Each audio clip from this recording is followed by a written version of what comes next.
नमस्कार मंडळी. कन्या सासर असे जाय मागं परतुनी पाहे, कैसे झाले माझ्या जीवा, कधी भेटशी का केशवा.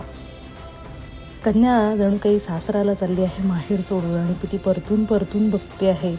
तसं माझं झालेलं आहे आणि मला आस लागली आहे, केशवा पुन्हा कधी भेटशील, असं तुकाराम महाराज पांडुरंगाला विचारतात या आषाढी वारीनंतर.